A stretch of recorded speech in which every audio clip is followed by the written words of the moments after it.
Jeg har fået fat i sådan en elektrisk gødningsspreder, som jeg vil prøve at lave om til en fiskefoderautomat. Så jeg har nogle havedamsfisk, som jeg godt vil have fodret automatisk sådan flere gange om dagen, fordi jeg er ikke hjemme til at kunne fodre dem alle de gange, de egentlig nok bør have noget foder. Så, og man kan jo sagtens købe nogle dyre løsninger derude, der koster flere tusind kroner.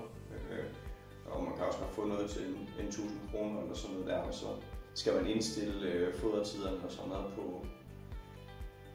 på selve maskinen. Men her der, er min plan, at jeg vil lave det ud af sådan en gødningsspreder fra Hjem & Fix.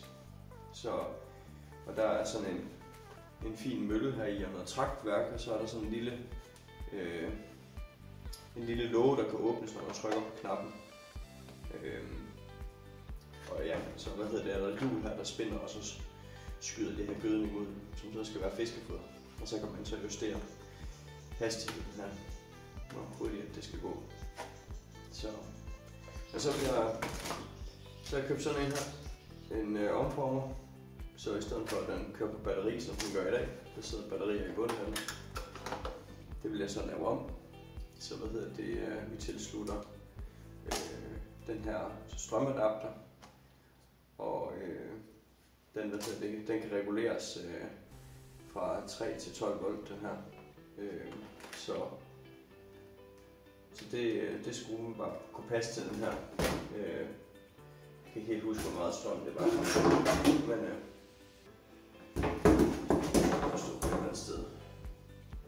Ja, den tager 4 af de her 1,5 volts batterier, så det burde kunne lade sig gøre med sådan en strømadapter her.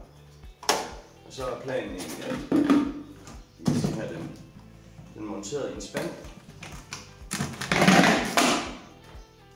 Sådan her. Så vil jeg lige have skåret en hul i bunden, så den stikker ud af bunden. Og så tænker jeg i første omgang, så kan man fylde spanden op med foder. Og så kan den så dosere det. Så sætter vi en timer på. Jeg ved ikke lige, om det er den her fra letvarens nu. Det er sådan et smart relæ, en smart plug, som bare ind i stikkontakten, så er den der ind i, og så er bare en strip som håndtaget. Og så hver gang at den så føder strøm, så skulle den jo så fodre. Jeg ved ikke, om den her den lige kan indstilles præcis, som jeg godt kunne tænke mig det. Så ellers så bruger vi en shelly-klokke i stedet, for det ved jeg i hvert fald, de kan justeres fuldstændig ned til sekunder og sådan nogle ting, hvor lang tid den skal give. Så det første gang så prøver vi det, og hvis det bliver et problem, at det begynder at regne eller sådan noget der, så kan det godt være, at vi sætter sådan en her nede under, der ligesom skærmer for regnen, og så fodrer det ikke bliver slynget ud over det hele, fordi den skyder nok ret langt, den her. Så, men det prøver vi i hvert fald lige at gå i gang med.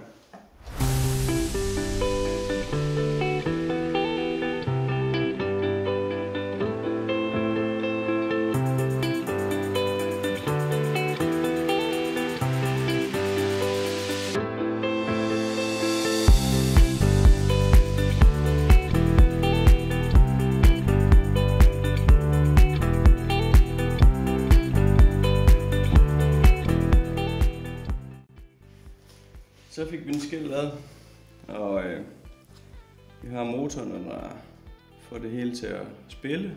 Og så har vi her en lille printplade, hvor den her drejekontakt den sidder på, så du kan regulere op og ned i hastighed. Så har vi vores batteri, som er tilkoblet her, plus og minus. Og så skal jeg nu have sat den her adapter til. Og den her adapter, den har sådan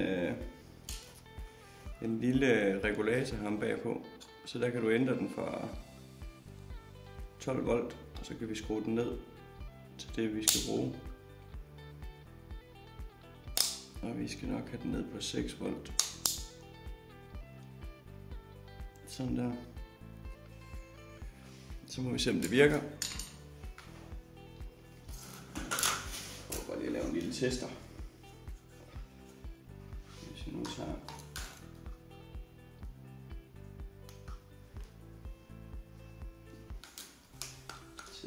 her. Der er lys i. Så er det sådan 2 ben der.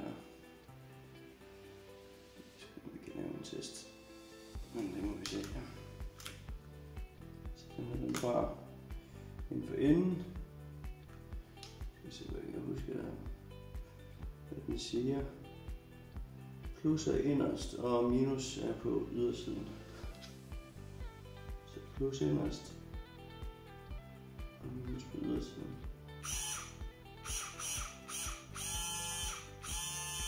Det er perfekt, motoren kører. Så det er lige præcis som det skal være. Så skal vi sådan set bare lige have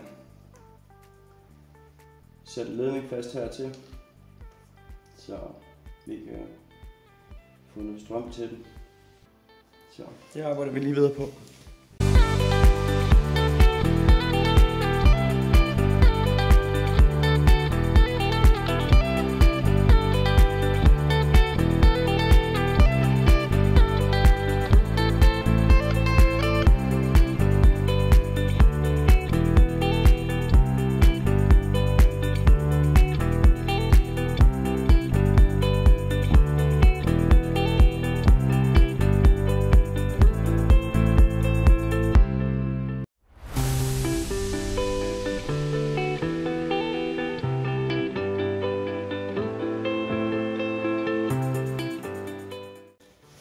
Så nåede vi så langt. Nu har vi fået lavet fast strøm. Jeg kan få sat en ledning ind i enden af den herinde. Så, og så vil vi lige strips håndtaget. Sådan at spjældet nede i bunden åbner, og så at kontakten til motoren den bliver trykket ind. Sådan. Så håndtaget stripset. Se, så er spjældet, jeg ved ikke om man kan se, men der er spjæld hernede. Den er i hvert fald åben nu. Så skal der bare sætte strøm til.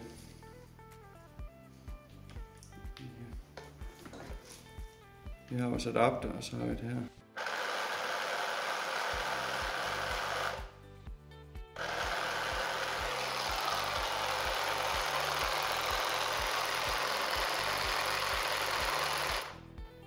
Det virker fint.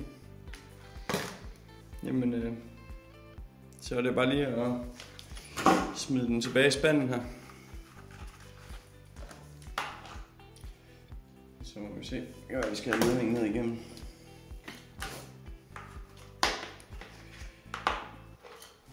Lige se, hvordan vi skal have det her til at køre til sidst.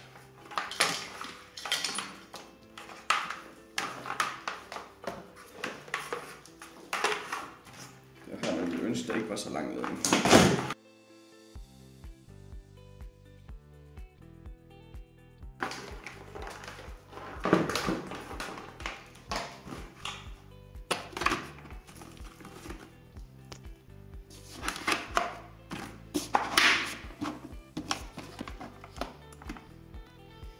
Det er blevet trykket ned i.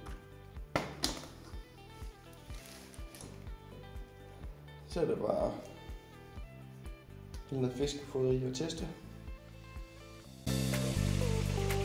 Så har vi hældt noget fiskefoder i. Så kan vi lige stille den her på kanten.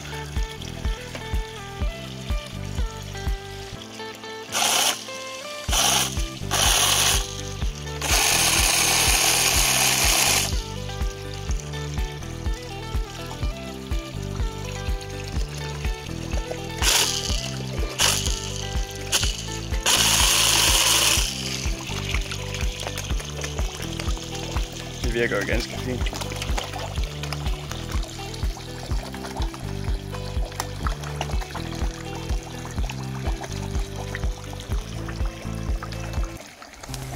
Det er sgu udmærket. Så skal der bare lige en låg på, og så kan det være, at vi skal have sat en spand ned under, det må vi se, om den kan holde til at regne eller noget. Det kan jo godt være, at det bliver vådt hernede, og fodret måske bliver vådt, fordi der ligger jo lige lidt herinde i møllen, efter den er færdig. Så, men der kan være en masse foder i, så der er der i hvert fald til en del dage. Så kan vi prøve at sætte det her lidt varmt eller sjældent relæ på, så sætte en timer på, så det selv kører. her. Men altid, tusind tak fordi du så med, og subscribe til kanalen, hvis du vil følge flere af mine projekter. Like gerne videoen, hvis du kunne lide, hvad du så. Tak for den her gang. Hej hej.